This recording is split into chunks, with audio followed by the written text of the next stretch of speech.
ഡിസംബറിലെ Christmas അവധി. രഞ്ജിത്തും ഭാര്യയും 2 പെൺകുഞ്ഞുങ്ങളും അടങ്ങുന്ന അവരുടെ ഫാമിലി കസോൾ എന്ന ഇന്ത്യയിലെ അതിമനോഹരമായ താഴ്വരയിലേക്ക്, അത് മഞ്ഞ് വീഴുന്ന താഴ്വരയിലേക്ക് ഒരു ട്രിപ്പ് പോവുകയാണ്. ട്രിപ്പ് ചെന്നെത്തിയ ആദ്യ ദിവസം അവർ ചെറിയൊരു സൈറ്റ് സീയിങ് ഒക്കെ കഴിഞ്ഞ് ഒരു 7 മണി സമയമാകുമ്പോഴേക്കും അവരുടെ ഹോം സ്റ്റേയിലേക്ക് എത്തുന്നു. ഫ്രഷായി 8 മണിക്ക് ഒരു ചെറിയ ഫയർ ക്യാമ്പൊക്കെ സെറ്റ് ചെയ്ത് അവരവിടെ ഇരുന്ന് പതുക്കെ ഡിന്നർ കഴിച്ചു തുടങ്ങി. ചിരിച്ചും കളിച്ചും കുറച്ച് സമയം കഴിഞ്ഞപ്പോൾ 2 പെൺകുട്ടികളും അവരുടെ ബെഡ്റൂമിലേക്ക് മടങ്ങുന്നു. എന്നാൽ കുറച്ചു നേരം കൂടി രഞ്ജിത്തും ഭാര്യയായ രശ്മിയും അവിടെ ഇരുന്ന് കുറച്ചു നേരം സംസാരിച്ച് മഞ്ഞ് കടുത്തപ്പോഴേക്കും അവരും അവരുടെ റൂമിലേക്ക് മടങ്ങി. നല്ല തണുപ്പുള്ള ഒരു ദിവസമായിരുന്നു അന്ന്, നിറയെ മഞ്ഞ് വീഴ്ച. അടുത്ത ദിവസം ആദ്യം എണീറ്റത് രശ്മിയാണ്. രശ്മി മേലെ നിന്നും താഴേക്കെത്തി ഗ്രൗണ്ട് ഫ്ലോറിലുള്ള കുഞ്ഞുങ്ങളുടെ റൂമിൽ വന്ന് തട്ടുന്നു. ആദ്യം അവർ എണീക്കെത്തപ്പോൾ മഞ്ഞ് കൊണ്ട് മടി പിടിച്ച് ഉറങ്ങുകയാണെന്ന് വിചാരിച്ച് കിച്ചണിലേക്ക് പോയി ബെഡ് കോഫിയൊക്കെ ഉണ്ടാക്കി പിന്നെയും വന്ന് രശ്മി കുഞ്ഞുങ്ങളെ വിളിച്ചു. എന്നാൽ അവിടുന്ന് ഒരു ശബ്ദവും ഒച്ചയും അനക്കവും ഇല്ല. ആകെ ടെൻഷനായി രഞ്ജിത്തിനെയും വിളിച്ച് പിന്നെയും വന്ന് ആ വാതിൽ മുട്ടിയപ്പോഴും കുട്ടികളുടെ ഒരു അനക്കവുമില്ല. ആകെ പരിഭ്രാന്തിയിലെത്തി ഒരുപാട് നേരം ട്രൈ ചെയ്ത് അവരവസാനം ആ ഡോറ് തല്ലിപ്പൊളിച്ചു. അകത്തെത്തുമ്പോഴേക്കും 2 കുഞ്ഞുങ്ങളും ബെഡിൽ ബോധരഹിതരായി കിടക്കുകയാണ്. എന്ത് ചെയ്യണമെന്നറിയാതെ രഞ്ജിത്ത് അവിടുത്തെ ഹൗസ് ഓണറെ വിളിച്ച് അടുത്തുള്ള ഹോസ്പിറ്റലിലെ ഫിസിഷ്യനെ അവിടെ എത്തിച്ചു.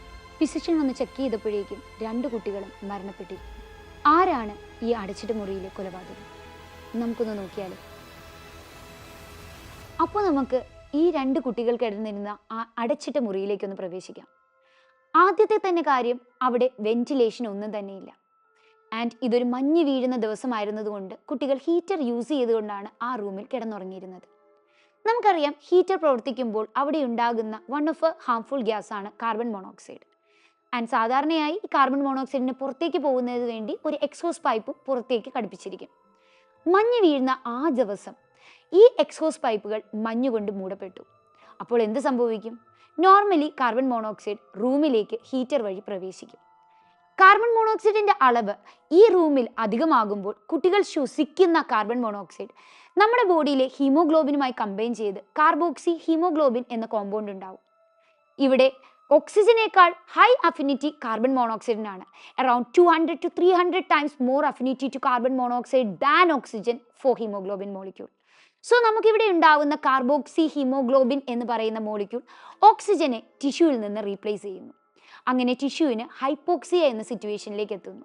നമുക്കറിയാം, ഹൈപ്പോക്സിയ ഉണ്ടാകുമ്പോൾ ബ്രെയിൻ സെൽസിന് ഇനഫ് ഓക്സിജൻ കിട്ടാത്തപ്പോൾ അവർ അൺകോൺഷ്യസ് ആവുന്നു. And again the children are breathing the same carbon monoxide containing gas. അപ്പോൾ എന്ത് സംഭവിക്കും?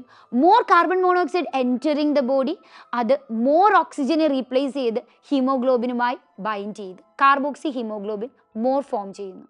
And then it will subsequently lead to complete hypoxia. ഒരൊറ്റ ടിഷ്യൂവിനും ഓക്സിജൻ ലഭിക്കുന്നില്ല, tissue damage, and it will lead to death. അപ്പോൾ ഇവിടത്തെ നമ്മൾ കാണാത്ത ആ കൊലപാതകി കാർബൺ മോണോക്സൈഡ് എന്ന പോയിസണസ് ആയ ഗ്യാസ് ആയിരുന്നു. ഇതിനെക്കുറിച്ച് നമ്മൾ പഠിച്ചത് breathing and exchange of gases എന്ന ചാപ്റ്ററിലാണ്.